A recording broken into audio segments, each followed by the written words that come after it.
So I let my intrusive thoughts win today when I was at work. What happened?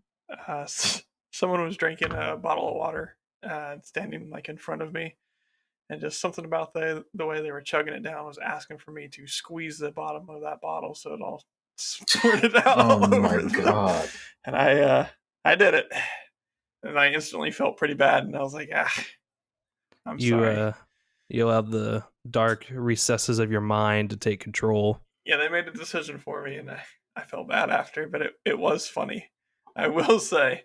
Now, is this the type of relationship you fostered that you can do that, or is it? Yeah, absolutely. Yeah. Oh, okay. Yeah, I can bully anybody at work, so perfect. Okay, good. Yeah. Because you're their boss, and if they speak out, you'll fire them, correct? Exactly. Okay, you can't call great. HR if you don't work there anymore, Oh my god. Yeah, they won't let you call them. Anyway, this is the SpongeDudes. Jesus. Heyo. We are here to review episode 8, which is Sandy's Rocket and Squeaky Boots. My name is Babbage. My name is Clatertot. Tim, Tom, Jimmy, Jim Jam in the building. I know that the man and fish can coexist peacefully. And Good. Unfortunately, we are down one, falling in the line of duty. But we will carry on, and hopefully he'll be back in time next week for us. And we won't miss him too much. Anyway, here we go.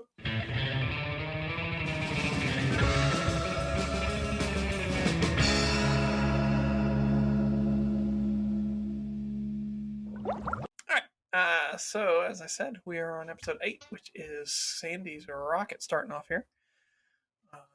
The first little bit that we got going on here is Sandy's building a rocket. SpongeBob being irritating walking down the street and just putting his nose in anybody's business, right? Yeah, he just has to be involved. It's like me as a child. Mom said we have to play a 2-player game. Oh, you got friends over? It's got to be 3-player. So Sandy's building this rocket that just pops up out of the ground. SpongeBob wants to be involved. And then she tells him that he's not allowed to be involved after the Whirligig incident. And they show this graveyard. Whoa, what happened? Murdered all of them. What was Bikini Bottom's population before and after? Like that's all I need to know. What did he kill? I mean, did they just push past it? Like, are they all just... He has such a power imbalance because he's such a strong being that they can't do anything to him? Yes. Okay. He's that deity that you were speaking about in episode 1 all the way back then where, they just kind of have to endure him. And try and survive. I wonder if you're allowed to leave or he'll just, like, come and get you again to bring you back to Bikini Bottom. So SpongeBob finally convinces Sandy to let him join. She talks about going to the moon, and she's been there before, and that he won't make it. But then he talks her into it. Which Sandy's an astronaut. Is that before or after she lived in Bikini Bottom? Well, they say that we know more about the surface of the moon than we do about deep sea, so it kind of makes sense that, like, as a extreme scientist, in the past, maybe she would have been in the moon expeditions, and now, many years later, she's leading the underwater biodome squirrel charge. She's quite the trailblazer. For science. So SpongeBob convinces Sandy. They decide that they're going to launch at crack of dawn. SpongeBob is too excited to sleep as he's in bed that night, and which is fine because Patrick shows up and convinces SpongeBob to try and let him to come, and then also gives him some alien repellent, which Sandy's already dismissed this alien notion. So it's time to move past it. But SpongeBob and Patrick are not ready, so he gives them the alien repellent to spray onto the rocket to keep those aliens out. So they decide, let's go to the rocket, take care of this right now. We don't need to worry Sandy about it. Where do you think he got that spray bottle? like who is selling this? 99-cent store. 99-cent store. Okay, fair enough. Because it definitely has the branding of like a 99-cent store product. It's like wow, and it does not stop burglars. So we you talk can't sue about them for that. How SpongeBob was so excited that he needed clothespins to like keep his eyes shut, but even with that, he couldn't fall asleep, and like he sleeps with his shoes on too because he's a psychopath. And since the beginning of this episode, he's a murderer apparently as well. So mass murderer. Yeah. Yeah. No, I mean, I vibe with SpongeBob on being so excited like that. I remember just being a kid waiting for Christmas the next day. I'd try some clothespins on my eyelids from this episode, to see if it works. It doesn't, by the way. Did your eyelids get all stretched out after you opened them up like his did? Yeah, I had to like do eyelid exercises to get them back in shape. I just flap around as I close my eyes. Ugh. Yeah, you like that, right? No? Okay. No, I hated it. No. I know. Holy sea cow. They walk up to the rocket, and Patrick says, "Look how big it is, SpongeBob." That's not the first time he said that, That says it all the time. Ew. Yeah. Oh, yeah. When they have their little buddy meetings. Yeah, I feel like they like to use Squidward's house when he's not there. They break into the rocket. They forget completely about spraying down for aliens, and they start messing around with stuff. Patrick thinks it's a video game for some reason. SpongeBob kind of goofs around with him, starts pushing buttons, even though he's hesitant at first. I was just thinking how this is like season 1 of the show, and they're already like, just send them to space. I don't know what to do with them. Like that feels like a season 3 thing. Like, oh, they go to space. It's a big deal. This is episode 8.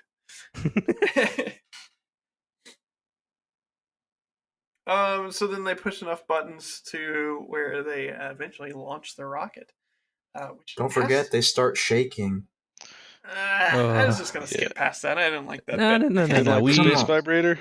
Yes, I wrote down spaceship has a vibrator function. Sandy, what's going on? I don't think it's a space vibrator. I think that SpongeBob and Patrick are just such perverts that the mere sensation of vibrating sends them to near orgasmic status pretty fast. So, but what's the purpose of that function? If Sandy's the one that put it in there, it shakes things around and stuff. I think the whole rocket's a dildo is what we're getting at. I'm putting on my tinfoil hat as we speak. This is like the third innuendo in the episode too. Like Patrick's looking at the game controller, like it's like he is giving it a fellatio.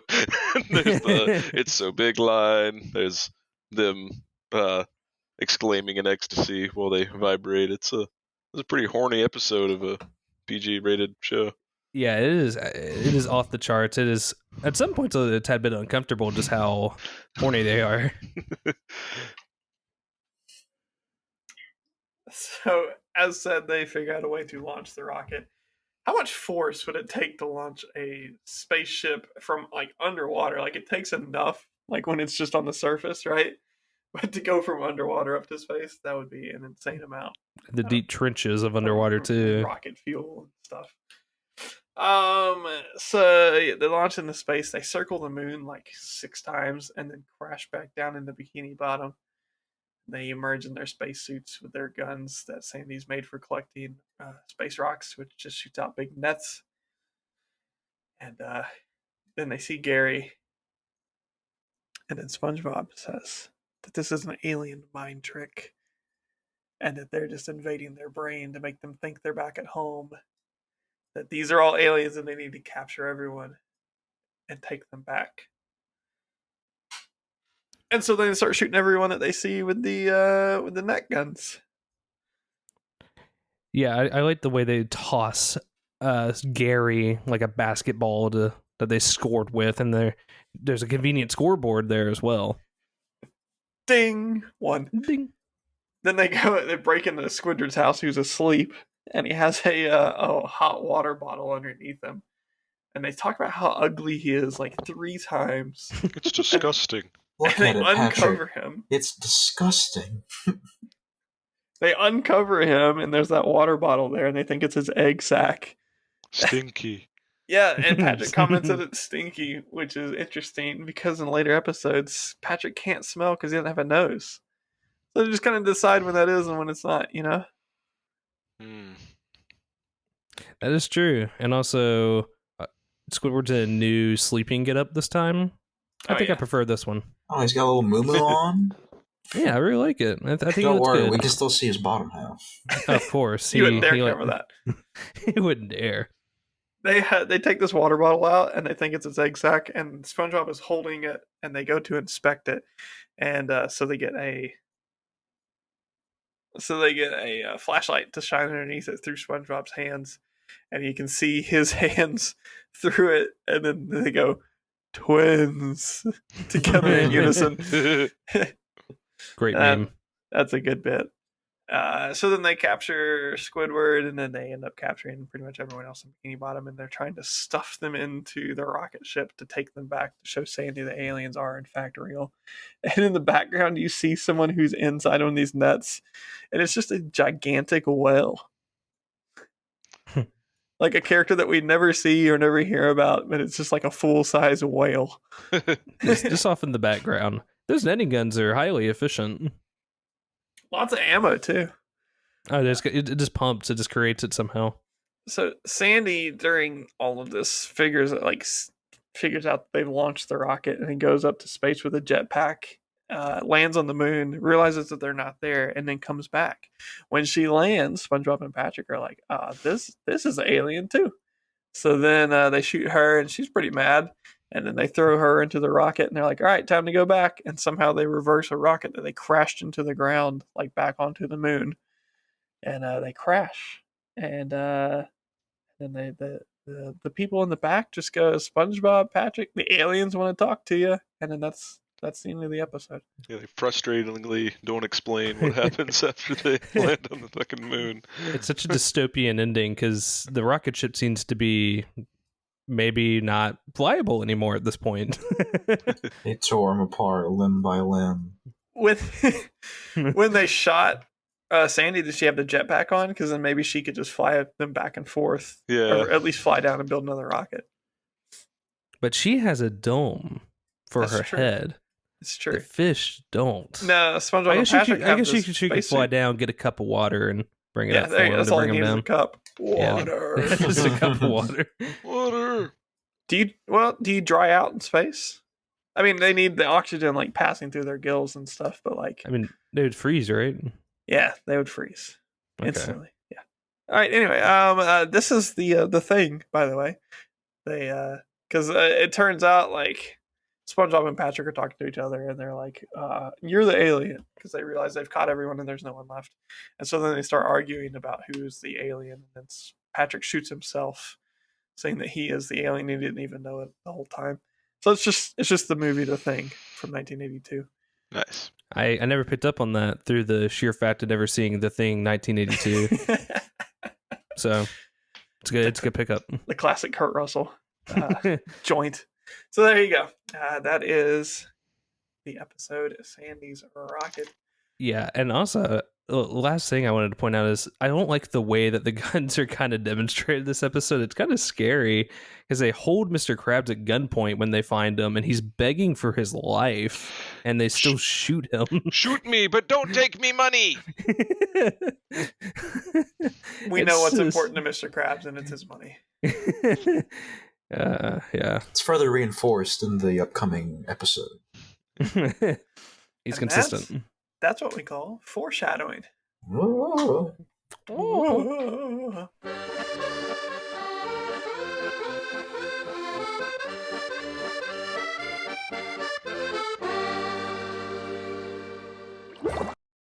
The next episode is Squeaky Boots, and on IMDb, the very short synopsis for it says Mr. Jeans goes crazy from the squeaky sound of SpongeBob's new boots.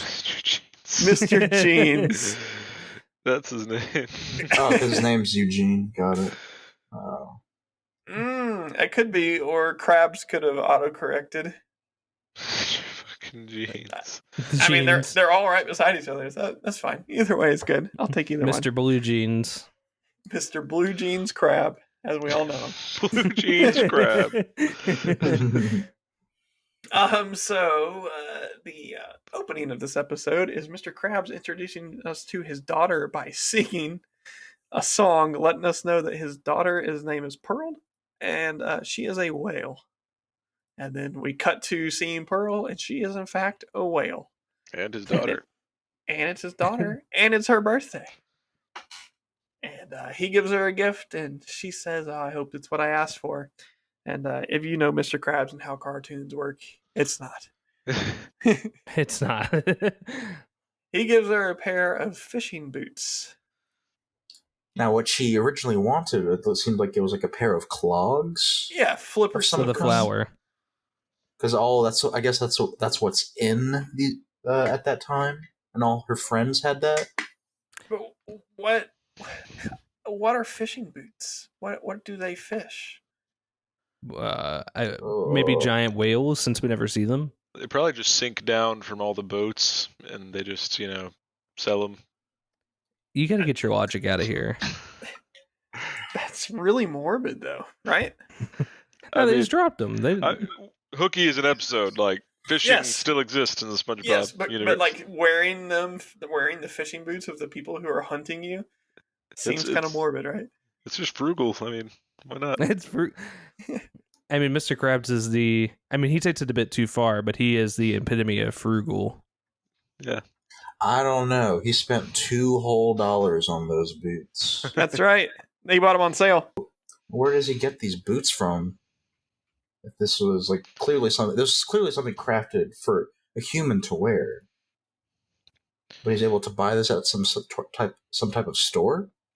Is there like a human store we don't know about? It's the 99-cent store that we talked about earlier. Yeah. Yeah, it's no ordinary store. It's a, It's no ordinary patty. It's a All right. sandwich filled with squeaky boots. ugh.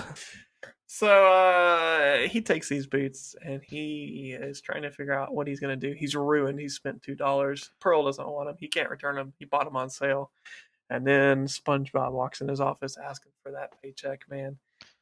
Mr. Krabs gets an idea. He's so excited. He says, "Sponge boy me, Bob." Good line. Drags him over, talks up these boots, man. Talks about how they're fry cook boots. He bought them off the best fry cook in the world. Can't even think of a name to make up. And how SpongeBob wants to be the best fry cook in the world. He better get these boots. SpongeBob realizes he doesn't have any money, so you know what he does? He offers Mr. Krabs his paycheck. And A year French fry oil and to and paint the Krusty Krab. for free, which Mr. Krabs almost busts his nut over. He can't take it anymore. He said, "That's enough. That's a deal. You got it." So he gives those nice boots to SpongeBob. Now, Do you think they're nice? Now the episode is called Squeaky Boots, and we haven't really touched on the fact that these boots make a noise every single time they move. And if we all have seen an episode of SpongeBob, we know that dude can schmoove. Oh my gosh, he's moving. He's moving so much. But also, the squeak is just as funny the first time as the next 100 times, and that's Did not you hear at it in the all. whole episode? Yes, it is horrible, and I hate it. So these boots are squeaking worse than SpongeBob's normal shoe squeak. And he's doing a bunch of shenanigans with them, which is irritating everyone except for Mr. Krabs because he knows that he made off well with those. So then we cut to that night, Mr. Krabs at home, which kind of his home is really cool, right? He sleeps in a ship's hammock. Well, yeah, but like his house is an anchor, like a hollowed out anchor. I think his house is my favorite house out of the Very series. thematic. It's like one of those 20th century Las Vegas or Los Angeles houses that's just like a pineapple with some fucking, wait, that's SpongeBob's A house. pineapple under the sea. Yeah. So then Mr. Krabs is trying to sleep in his little hammock, I guess because he was in the Navy and that's all they had, so that's what he's comfortable with. And his window keeps squeaking open and closed, and he thinks it could be the boots. But then he sees that it's his window and he tries to close it, and he breaks both of his legs in the process of doing that and gets wrapped up in his hammock. So the window is just squeaking open and closed, just back and forth, and he can't get any sleep. So then he's going into work the next day talking about how bad of a night it was, and he has his legs just like held together by bandages. He snapped both of them off in holes in the floor in his house. So they're held together by bandages, hope and a prayer, and he gets into work, and SpongeBob's there with the boots again, and it's making the exact same squeaking noise as that window was. And Mr. Krabs goes nuts. Absolutely insane. He can't handle it anymore. So then, that night, he goes into SpongeBob's house, which SpongeBob is the person that you see on TikTok that they prepare you for on how to not get choked from your backseat in your car, because his awareness is nothing. He's been snuck into his bedroom. Like, people have been in his bedroom without him knowing it like 2 or 3 times in the show already. So Mr. Krabs is waiting for him to go to sleep, and he steals the boots right off of his feet to reveal that SpongeBob still has his shoes on. Oh, monster. And he got in bed fully clothed this time. He didn't even get in his underwear. Thank God.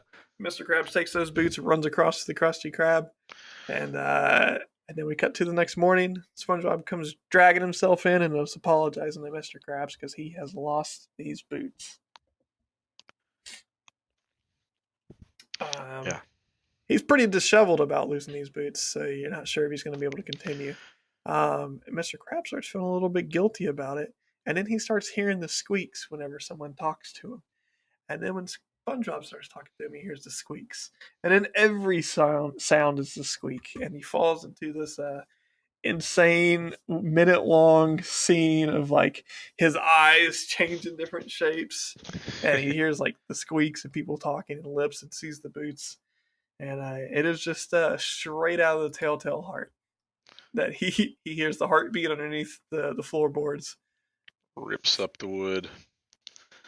And he tries to get the boots back. Apparently, like in the Telltale Heart, he says like a pretty close line to what Mr. Krabs says. Where Mr. Krabs says, "I did it. I took the boots. They're here under the floorboard. Oh, please make it stop. It's the squeaking of the hideous boots." And apparently, that's basically what the guy said when he like admits to killing the guy and he hears the heart. "I admit the deed. Tear up the planks. Here, here. It is the beating of the hideous heart." So that's a fun little thing that kids aren't going to get at all. I never obviously didn't get it as a kid. In fact, Tommy didn't get it now because he doesn't even know what the Telltale Heart is. Nope, I don't read. Are you don't read? Oh, I don't know how. Oh, we all went to the same school. Yeah, so I guess it's like a 50% chance you come out not knowing how to read or not. Mississippi for you, folks. We don't want them to know where we're at. They can find us. They definitely can't tell by our voices. So he rips the floorboards up, he doesn't give the boots back. He gets the boots and takes them to the back room, dips them in the fryer, which shrinks them, and then he eats them. That's his solution. And then walks out to SpongeBob, and he says, "Ah, my boy, it's not the boots, it's the booty." And then stops and says, "Not the person wearing the boots."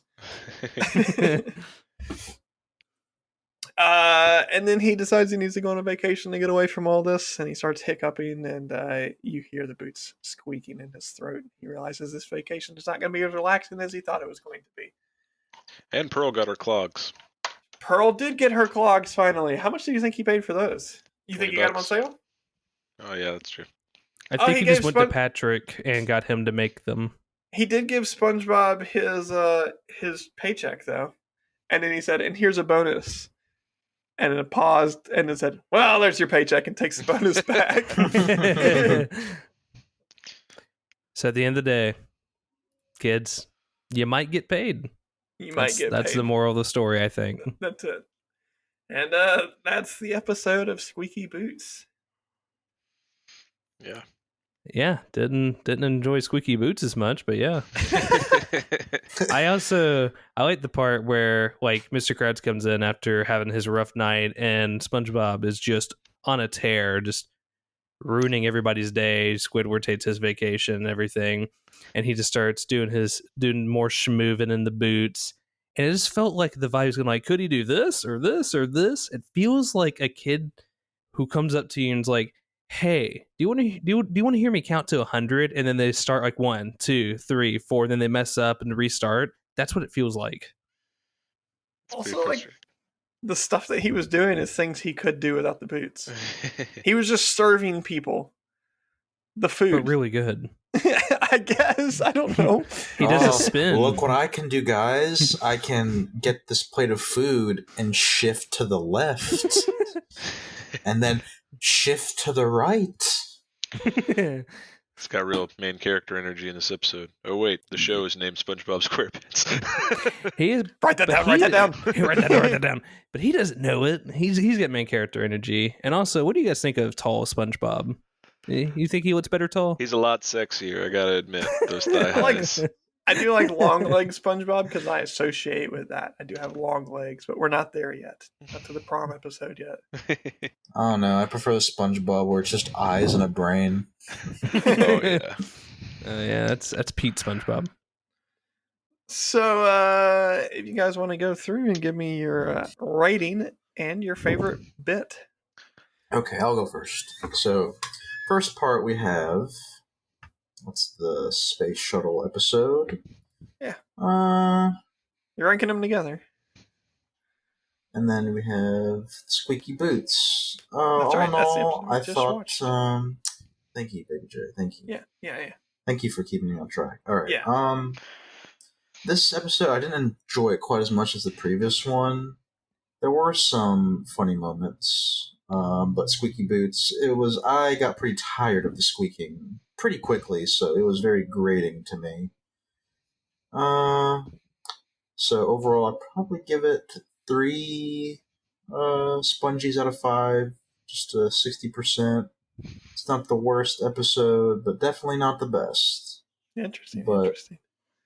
I'd What's say your a favorite moment for me? I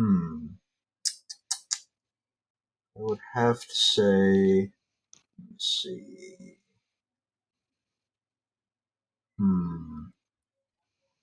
Probably when. Yes. I think it's the. Sorry. The more I think about it, I'm like, man, maybe this episode just isn't that good because there isn't like a super like iconic moment that I can think of. But I guess I would have to say just the very beginning where we just find out that he's like a serial murderer. Apparently. Yeah. I liked that bit too. That was a good one. It's a good moment. I'm gonna go ahead and go, and I'm gonna say I probably agree. Probably 6 out of 10 for me as well. Didn't like the second half of this, just kills it for me. I hate the squeaking boots. I didn't like it as a child either. So yeah, I don't like that. And my favorite moment is got to be, I quote this all the time randomly, even out of context, but it's "Put me in the brig, I don't mind." Favorite moment. Yeah. Good stuff. What you got for us? Yeah, that would be my favorite moment as well. Just that whole scene of fitting himself into different objects, and quote that quite a bit. But it's pretty middle of the road episode. Not exactly perfect. I mean, the squeaking is quite annoying. Surprise. The first episode's like it's funny, but it's not Band Geeks. It's not Graveyard Shift. It's okay. So overall, maybe 6 squeaks out of 10, 5 squeaks out of 10, somewhere in that range. Fair. So IMDb has it ranked pretty high. It's a 8.2 out of 10. I'd say that's a little high. I'd probably go 6.9 out of 10, and that is 6.9. Let's see what ads we got here. There's an ad for this little robot vacuum, but I don't like the name of the brand. So in the ad, though, this lady's holding an iPhone. So we're going 6.9 iPhones out of 10. And my favorite bit would probably be a quote again. I do like a lot of quotes. I do I don't know. I like Sponge Boy Me Bob, but I also like It's Not the Boots, It's the Booty, and I think It's Not the Boots, It's the Booty is pretty good. So I'm going to pick that as my favorite bit. But I do agree with you guys. Of course, the squeaking is irritating because SpongeBob is irritating. He makes everyone suffer around him, and he feeds off that. I think he's like Pennywise, the dancing clown, where everyone just tastes better whenever they're tired of dealing with him. Or like he's an energy vampire. Colin Robinson. What we do in the shadows, yeah. So just either one of those two theories is definitely the hot take right now. So yeah, that's kind of where I stand on that episode. So the next episode that's going to be happening is Nature Pants and Opposite Day. These are kind of the classics again. So hopefully we kind of bring it back up because we do enjoy these two, or at least we did. Hopefully they stand the test of time. Now I have an ad for America's Navy, so go ahead and join that as well. Maybe you can see SpongeBob while you're out there. And that's all I've got for you guys. Does anyone else have anything to add? I went to college. I went to college. Yeah, everyone's in debt. You're not special. Yeah, I'm still just dreaming of Bubble Bass's gut.